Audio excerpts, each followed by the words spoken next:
Padre, danos esta mañana, Señor, tu Espíritu Santo para poder comprender tus propósitos y tus caminos y para poder conectarnos a quién eres y cómo eres, Señor, y nosotros poder responderte conforme a la imagen de Dios que has puesto en nosotros. Te lo pedimos y yo te lo pido, Señor, en el nombre de Jesús. Dame palabras para comunicar tu corazón correctamente este día, en el nombre de Jesús.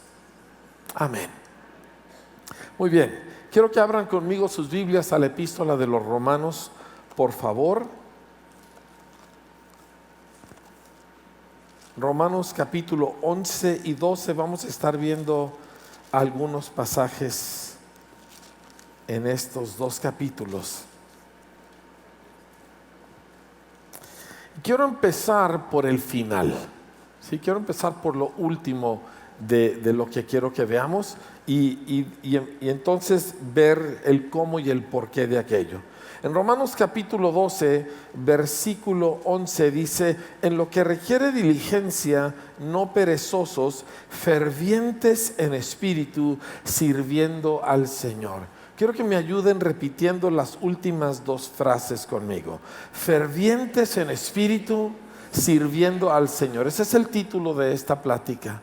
Fervientes en espíritu, sirviendo al Señor. Dos frases en medio de muchas otras cosas que están en Romanos 12, que es nuestra respuesta a la misericordia que hemos recibido del Señor.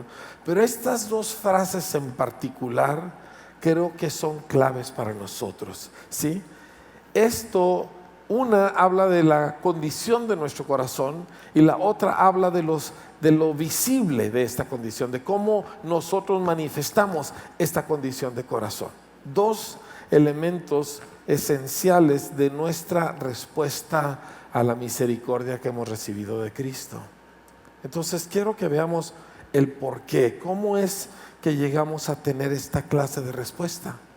Porque yo puedo activarme y hacer cosas y hacerlas de buena gana y querer echarle ganas, ¿verdad?, en mi servicio a Dios. Yo puedo hacer eso con algo de iniciativa y de disciplina propia, pero fervientes en espíritu.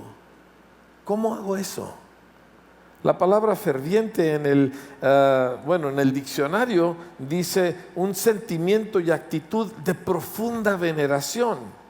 Otra es un sentimiento intenso de entusiasmo y admiración hacia alguien o hacia alguna cosa.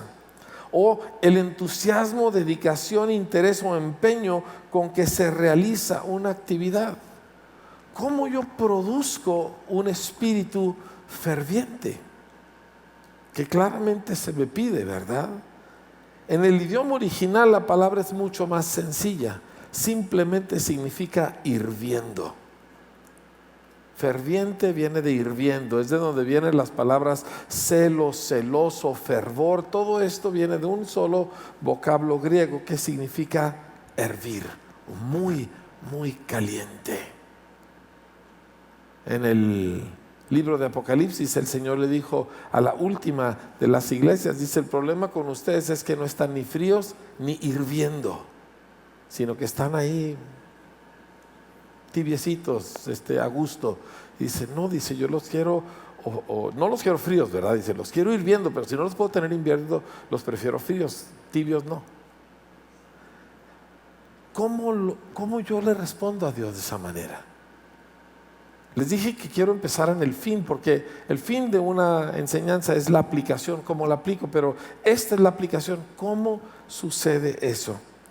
Quiero llevarles al capítulo 11 de Romanos para que veamos. Ahora, todos los primeros 11 capítulos de Romanos, los 11 capítulos es una tesis del apóstol Pablo, la más importante de todo el Nuevo Testamento, sobre la respuesta a una sencilla pregunta que es: ¿cómo puede un Dios justo justificar al malvado? O sea, porque si yo justifico al malvado, yo dejo de ser justo, estoy haciendo una injusticia. si alguien roba algo, si alguien lastima a alguien, ¿verdad? Y lo hace adrede, ¿verdad? Él ha hecho malo y un juez justo lo debe castigar.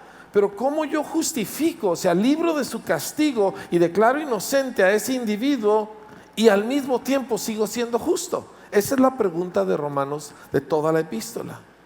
Y la respuesta es que Dios toma su propia vida, se hace hombre, y siendo perfectamente inocente y sin mancha, Él recibe todo el castigo de los malvados, para que entonces Dios pueda por la fe declarar justos a todos los que no lo éramos. Y este es el misterio del Evangelio y la maravilla que diferencia el Evangelio de todos los sistemas religiosos del mundo. Porque todos los sistemas religiosos del mundo te dicen que tú vas a recibir lo que mereces y que tú luches por lograr y que tú le eches ganas y pongas tu granito de arena y verdad y sufrir para merecer, y tantos otros dichos que hay que son propios del esfuerzo humano por decir no estoy tan mal, pero ninguno funciona. Y viene el Evangelio y dice no puedes ofrecerle nada a Dios. ¿Por qué? Porque Dios ya ha pagado el precio por completo. ¿Sí?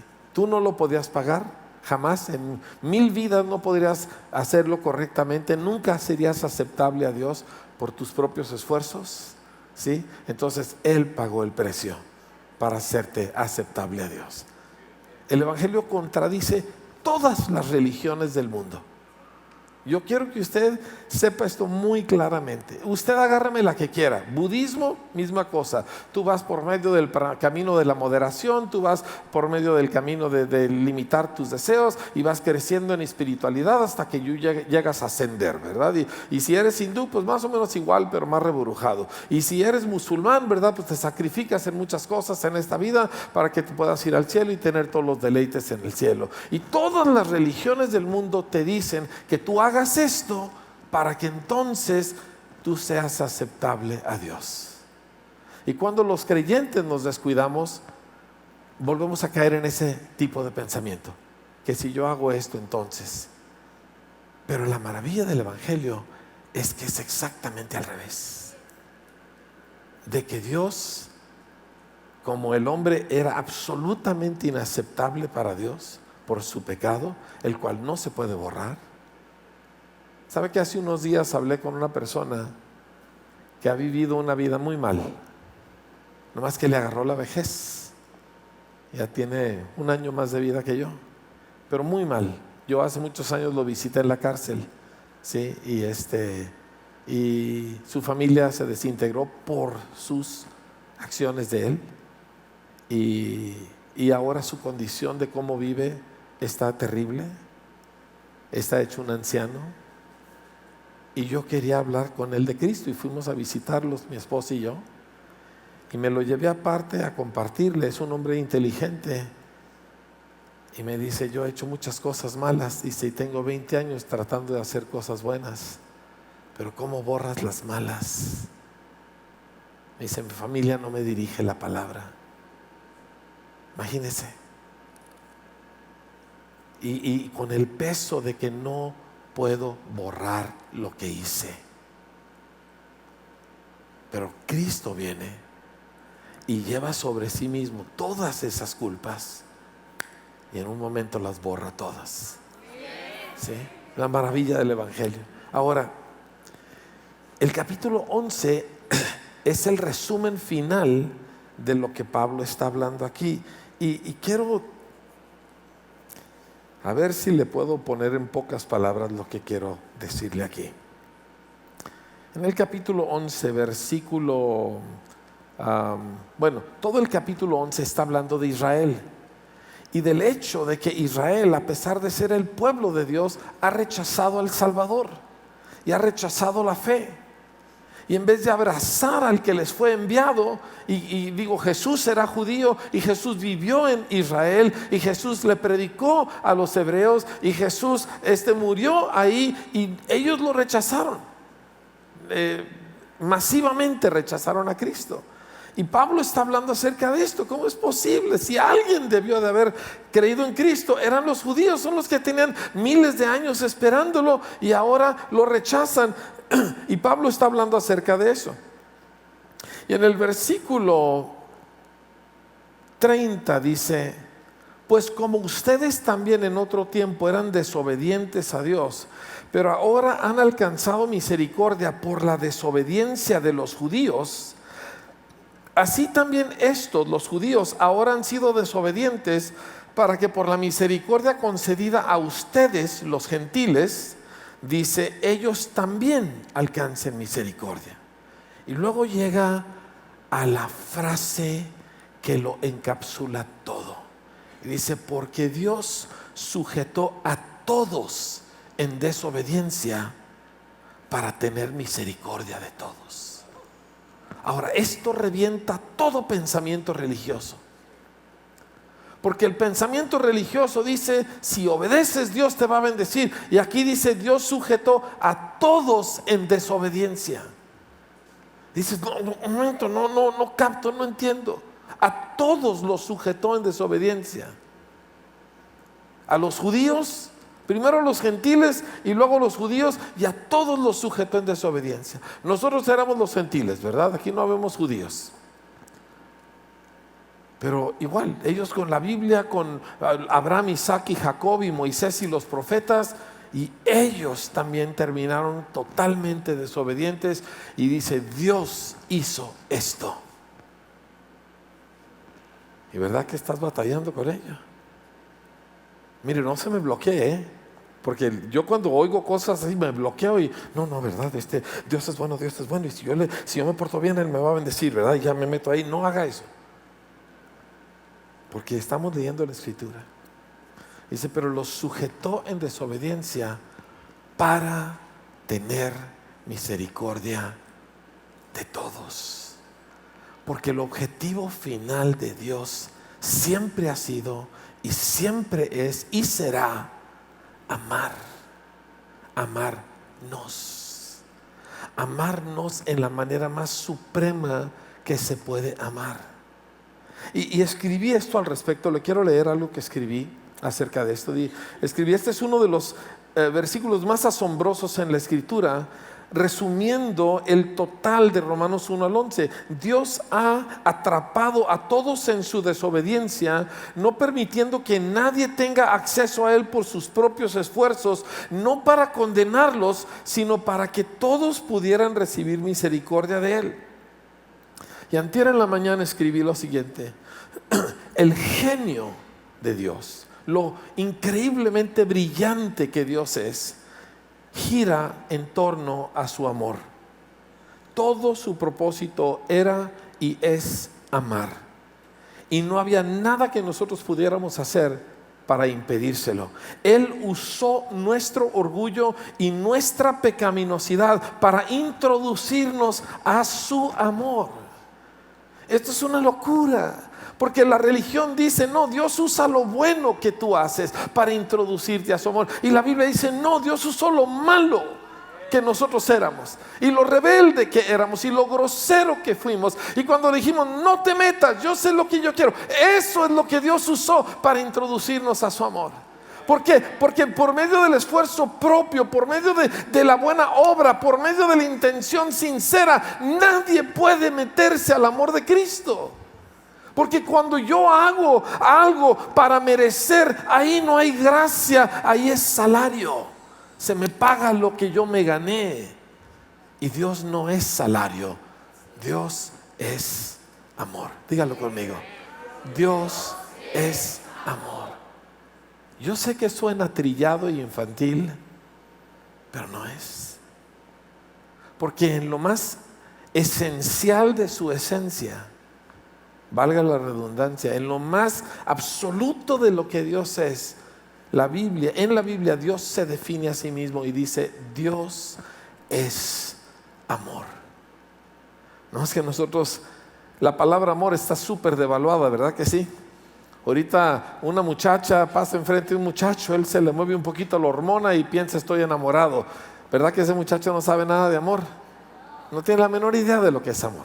Lo que está sintiendo son un par de emociones incitadas por un par de hormonas, ¿verdad? Pero amor es otro boleto.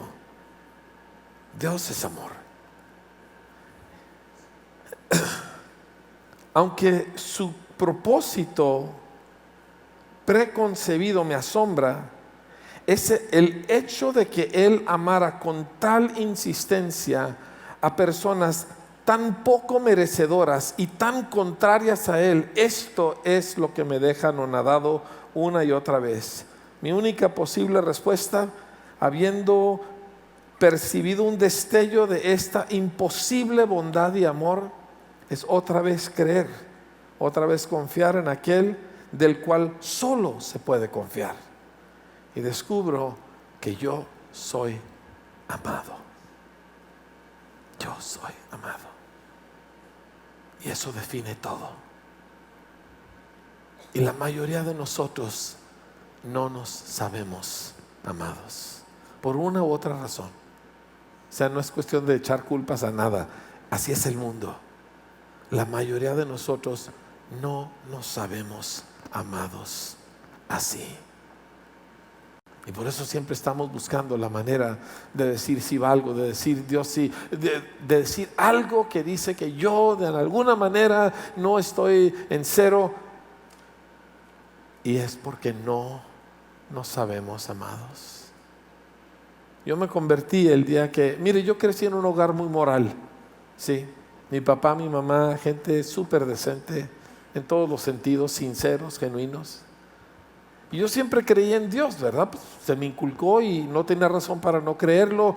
Y yo siempre vi a Dios como alguien perfectamente moral, derecho, correcto, ¿verdad? Etcétera, etcétera. Pero fue el día, o más bien la noche, en que yo supe que Él me amaba a mí, que lo que hizo en la cruz lo había hecho por mí específicamente. Esa noche mi dureza y mi rebeldía y mi soberbia se derritieron y me rendí a Cristo.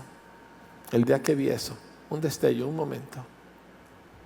Y de vez en vez el Señor tiene que volverme a mostrar, porque uno se va desviando, ¿verdad que sí? Uno agarra monte, uno pierde de vista lo importante y de vez en vez el Señor me tiene que volver a mostrar aquello, ¿sí? Y vuelve a cautivar mi corazón. Y me vuelvo a dar cuenta que lo único que importa en esta vida es que yo soy amado y que esa es la base de todo. Y que si yo puedo captar eso, lo demás va a funcionar. Y que si no puedo captar eso, ninguna cosa va a funcionar.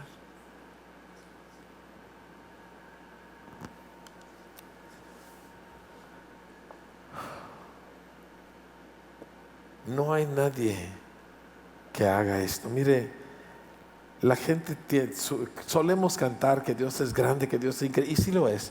Pero decir que Dios es grande, Dios sostiene el universo en la palma de su mano, ¿me entiendes? ¿Cómo mides grandeza? Ni idea tenemos de lo que estamos hablando. Pero que Él se vacíe para amar a alguien que abiertamente lo repudia y se entrega para amar a alguien que no tiene el más mínimo interés, que hay un desprecio total, insiste en ello hasta ganar a esa persona. Eso no me cabe.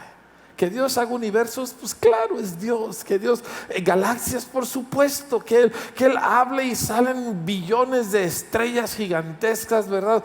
Claro, obviamente. Pero que Dios se haga uno de nosotros para amarnos en una manera que nosotros lo podemos captar, de tal manera que quebrante la dureza de nuestro orgullo y de nuestro rechazo, y que finalmente nosotros nos dejemos vencer. Eso nunca me va a caber en mi cabeza. Eso es lo que hizo Oseas, el profeta. No busque el libro, pero un día léalo. Oseas y Jesús son el mismo nombre, son diferentes formas del mismo nombre, ya se los he compartido antes, ¿verdad? Oseas, Josué, Jesús, todos son el mismo nombre. Y en el libro de Oseas, Dios manda al profeta a amar a una prostituta. Dios manda al profeta a casarse con una mujer llamada Gomer, que es prostituta, pero por gusto. O sea, la mujer se acuesta con el que se le ponga enfrente. Disculpe que hable en términos no muy propios para esta reunión. Pero así es como está. Y Oseas la ama, y la ama, y la ama. Y ella va con otro y la ama, y otro y la ama, y la ama, y la ama, hasta que la vence, hasta que la conquista. Si saben quién es Oseas, ahora sabes también quién es la mujer. Nosotros somos la mujer. Nosotros no estamos aquí porque hicimos nuestro mejor esfuerzo. Estamos aquí porque nos venció el amor de Cristo. Pensando en Tecorichi y la gente de allá, cuando ellos empezaron a venir a Vida Abundante hace muchos años, ellos descubrieron el amor de Dios porque Dios los sanaba. Casi todos venían malnutridos, casi todos venían muy enfermos, con infecciones, falta de higiene, mil cosas, y Dios los sanaba. Pero eran muchas sanidades muy tremendas, sanidades de gente desahuciada, y ellos descubrieron el amor de Cristo porque Él los sanaba. No sabían mucha doctrina, no sabían mucha Biblia, ¿verdad? Pero sabían que Dios los amaba, y cambió completamente la comunidad por eso. México es un país que no se sabe amado, ¿verdad? Ni todo el amor, ni todo el dinero, creo que es uno de los dichos, y de ahí para arriba. Y no entendemos una idea como amor incondicional, mucho menos implacable. Y sin embargo, esto es lo que se nos ha dado. El versículo más conocido de la Biblia: de tal manera amó Dios al mundo. ¿A quién? Al mundo. ¿A quién? A los horrorosos rebeldes que no querían nada con Dios. A esos, dice, Dios los amó tanto que dio a su único Hijo, para que todo aquel que en Él cree no se pierda, mas tenga vida eterna. Ahora, estoy leyendo, no lo he terminado, de uno de los antiguos teólogos de la iglesia cristiana. Estamos hablando del año 300 y fracción. Se llamaba, a ver si lo puedo pronunciar bien, Atanasio, espero que se diga. Y él escribió varios libritos, y uno de ellos se llama La Encarnación.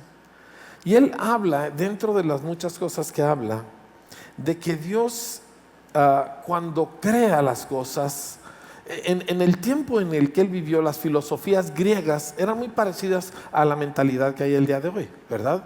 De que ya existía algo y entonces ese algo se fue cambiando. Hoy le llamamos evolución, en aquel entonces tenía otro nombre.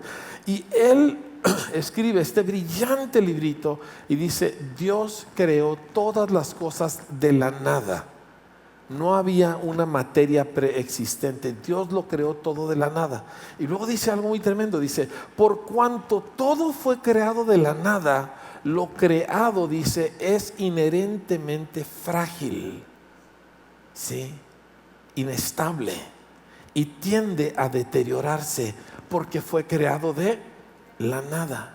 Y lo único que lo sostiene es la intervención directa del que lo creó, el Verbo de Dios. Y esto es cierto, la ciencia te lo dice, se llama la segunda ley de termodinámica. ¿Qué significa eso? De que dejado por sí solo, todo se va a terminar desbaratando. Lo que tú agarres, es más, ¿cómo se daña más una casa? ¿Con un inquilino o si la dejas vacía? Solita la casa se va deteriorando. ¿Por qué? La segunda ley de termodinámica entra en acción. Esta es una ley universal innegable. Sí, a menos que entre, como dice Hebreos capítulo 1, dice que Él, el Señor, es más, déjame se lo leo porque me encanta, dice: el cual, hablando de Jesús, siendo el resplandor de su gloria y la imagen misma de su sustancia, y quien sustenta todas las cosas con la palabra de su poder. Lo creado es inestable porque fue creado de la nada. Y es la palabra de Dios, es el Verbo de Dios, es Jesucristo, el Dios, el Hijo, el que sostiene todo. Nosotros lo tomamos por hecho, nosotros vemos esta cosa y ahí va a estar siempre, ¿verdad? Vemos nuestro propio cuerpo, más o menos ahí va a estar siempre, pero se va a deteriorar hasta llegar a ser nada, a menos que entre el Hijo de Dios. Y leyendo este versículo de Juan 3:16, Atanasio dice, es que Dios quiso compartirle a una parte de la creación su propia indestructibilidad. Ya sé que esa es palabra dominguera.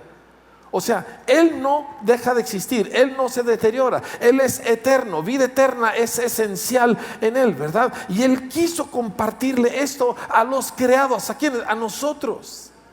Los animales y las plantas y todo eso siempre iban a tener sus ciclos y crecer y morir, pero el ser humano tenía al Eterno adentro, y a través de eso el ser humano nunca iba a morir. Y cuando sea la resurrección, el ser humano en su cuerpo físico resucitado nunca va a morir, porque Dios quiso compartirnos lo que Él tiene de una vida indestructible, porque Dios nos ama. Porque Dios nos ama en una manera que rebasa nuestra capacidad de entendimiento. Por eso la Biblia le llama el amor que sobrepasa todo entendimiento. Y Dios usó lo malo nuestro para que encontráramos nosotros cuánto nos ama. Yo quiero animarte a que tú dejes de luchar por decir que tú no eras tan malo. Que dejes de luchar por decir que tú no rechazaste a Dios.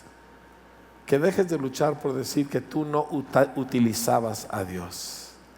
Porque todos lo hacíamos, sin excepción. Y eso nos hace gente que estaba muy mal. Y entender que Dios eso no le estorbó. ¿Sí?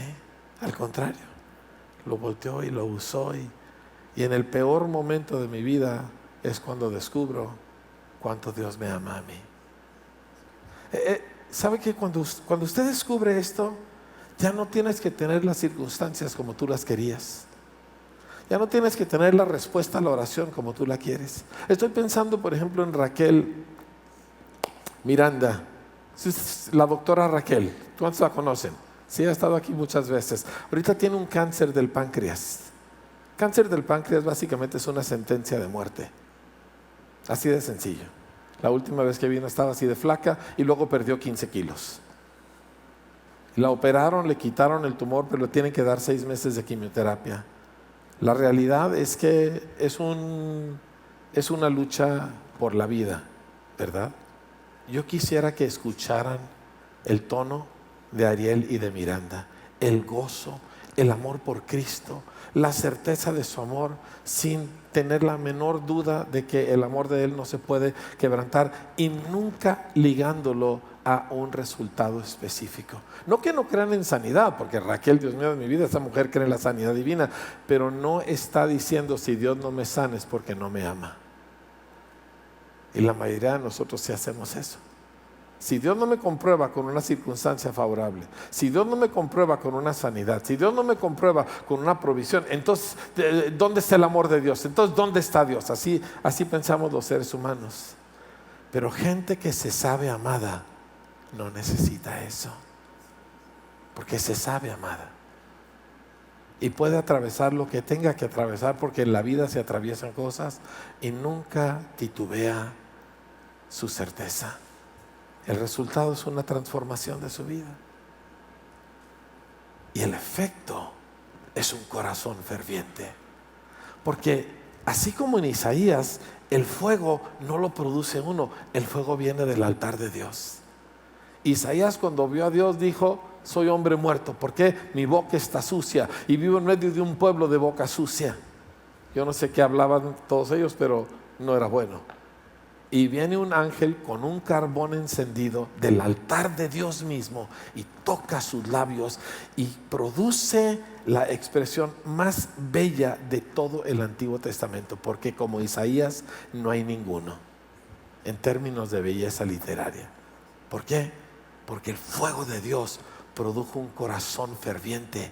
El fuego del amor de Dios, implacable amor de Dios, provocó un corazón ardiendo con amor por el Señor. Fervientes en espíritu, sirviendo al Señor. ¿Cómo es que yo voy a ser ferviente en espíritu, porque me doy cuenta que yo he sido amado. Ahora tú puedes darte cuenta de dos maneras, y las dos van a suceder en tu vida, pero queremos que sea menos de una y más de la otra, ¿sí? Voy a empezar con la que debe ser menos. Te vas a dar cuenta de que Dios te ama cuando cometes una estupidez. Te vas a dar cuenta que Dios te ama cuando ofendes gravemente. Te vas a dar cuenta que Dios te ama cuando te descarrías y haces lo que juraste que nunca ibas a hacer. Y luego dándote cuenta de aquello que te tardas en darte cuenta, porque así somos, vienes ante Dios sin excusas y sin ofertas, porque no tienes nada que ofrecer, y descubres que el amor de Dios está ahí para ti. Esa es la manera inicial y la más fuerte en que descubres el amor de Cristo. Pero la que debemos de crecer y queremos crecer es que te expones a Él con regularidad, ¿sí? A descubrirlo sin necesidad de cometer una estupidez. Pero mire, yo sé que yo no debo decir esto. Si yo fuera un pastor inteligente no lo diría, pero pues es lo que la Biblia dice, ¿sí? Si tú vas y cometes otras 15 estupideces, eso no le va a estorbar a Dios. ¿Me estás escuchando? Eso no le va a impedir a Dios. Porque lo que Dios está buscando no es que tú hagas esto y esto y esto y aquello. Lo que Dios está buscando es que tú le creas. Y cuando tú le crees, este es el asunto con el Señor. Es imposible creerle sin verte afectado. Es como la adoración. O sea, tú no puedes adorar porque levantas la mano. Levantar la mano no es adorar, aunque es bueno, ¿verdad? La Biblia dice que lo hagamos. Y tú te puedes hincar y tirarte en el suelo, pero eso no es necesariamente adorar, aunque esa postura, ¿verdad?, es una postura de adoración. No puedes tú adorar hasta que tus afectos son encendidos, hasta que tus emociones son afectadas, ¿sí? Cuando el amor de Cristo viene y el amor de Cristo te vence, y el amor de Cristo te hace llorar, y entonces aquella cosa te llega hasta el alma y volteas y adoras al Señor. Eso es adoración. Mientras no seas afectado, no hay adoración todavía. No significa que estás haciendo algo malo ni que Dios está enojado, pero todavía no entras en adoración hasta que aquello es profundamente conmovido, ¿sí? Y eso es lo que estamos buscando. Ves un destello del Señor, ves un destello de lo bueno que Él es. Puede que lo veas porque tú acabas de hacer algo terrible. Puede que lo veas porque tú acabas de leer algo en la Biblia y se te abrió. Puede que lo veas porque alguien te compartió algo y te dijo. Puede que lo veas porque tú tomas un vaso de agua y se lo das a un niño por cuanto es un discípulo, y en el momento de entregarte Él te sonríe y te da las gracias y sucede una conexión y tú ves el reino de Dios en esa pequeña acción y ¡pum!, estás delante del Señor y tu corazón es afectado y adoración sucede. Y ahí está el corazón ferviente.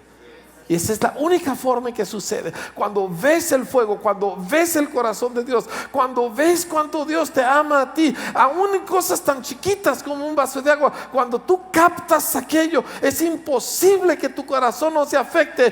Y eso es lo que Dios estaba buscando. Porque esa es la única cosa que Dios no puede producir por sí mismo. Fíjate bien lo que te voy a decir. Es la única cosa que Dios no puede producir por sí mismo, que tú le ames. Ahora, sin verlo nunca vas a tenerlo. Pero para que tú ames al Señor, o sea, para que Dios reciba amor de sus criaturas, es necesario que tú tengas este encuentro una y otra vez.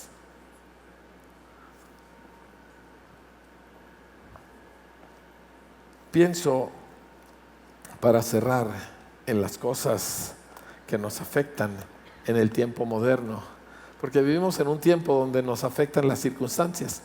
Pero pienso en los creyentes de este país. No te vayas a otro país, de este país hace 50 y 100 años.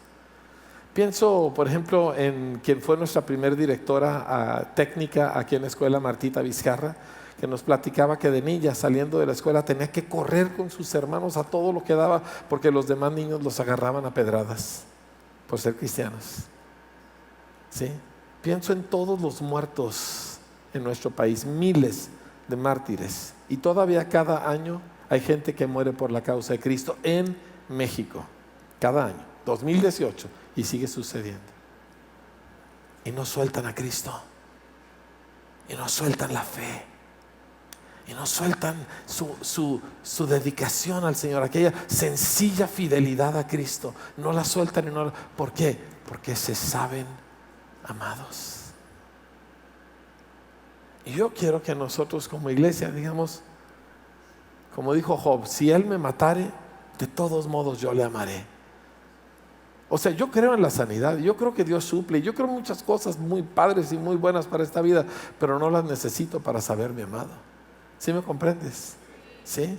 Y si mañana resulta que no me suple, no pasa nada, ayunamos. Y si pasado resulta que me atropella a alguien, ¿verdad? Porque odia a los cristianos, pues gloria a Dios, me fui con Cristo, ¿verdad? Que no pasa nada. ¿Me estás escuchando? Y si no sucede como yo lo pensaba, eso no define mi vida. Voy a llorar, a lo mejor sí, voy a sentirme mal, pues sí, la vida duele, ¿verdad? Pero eso no cambia. Lo único que importa, que Dios nos ha amado, iglesia, y nosotros le amamos a Él. ¿Amas al Señor? Necesitas verlo más. Necesitas verlo más. ¿Sí? Y yo quiero que oremos para darnos oportunidad de verlo un momentito esta mañana. ¿Está bien? ¿Sí? Este es nuestro mensaje y esta es nuestra causa. Esto es lo que le damos al mundo. ¿Va a haber un cambio en la vida? Sí. ¿Va a haber un cambio de moralidad? Sí. ¿Va a haber un cambio en la condición de vida? Por supuesto.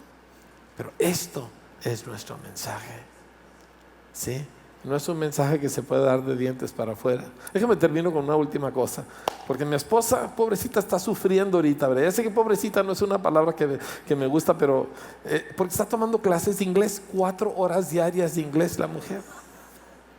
Porque dice, pues ¿cómo va a estar casada con un gringo medio, un mexicano agringadón y yo sin inglés? Así que la metimos en un curso de inglés.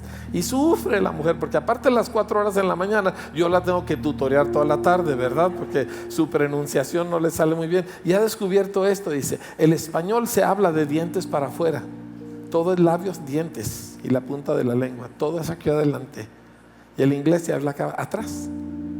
Y por eso cuando nosotros decimos cosas como I am going to church, ¿verdad? Todo lo hacemos acá adelante y nos sale así, en vez de decir I'm going to church, que todo se habla acá. Tú no puedes comunicar este mensaje de dientes para afuera. Te tiene que afectar. Te tiene que afectar.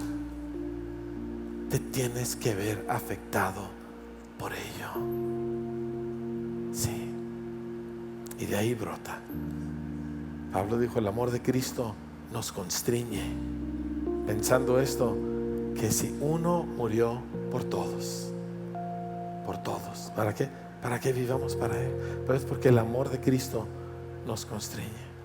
Eso venimos a pedirte este día, Señor, que el amor de Cristo atraviese nuestras barreras, atraviese, Señor, nuestras durezas, atraviese, Señor, pero ninguna de esas cosas te estorba.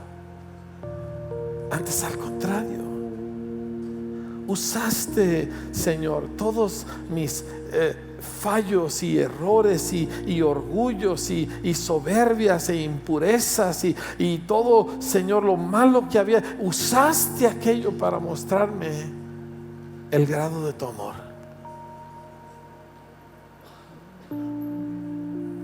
Y derretiste, Señor, la dureza de mi corazón. La venciste.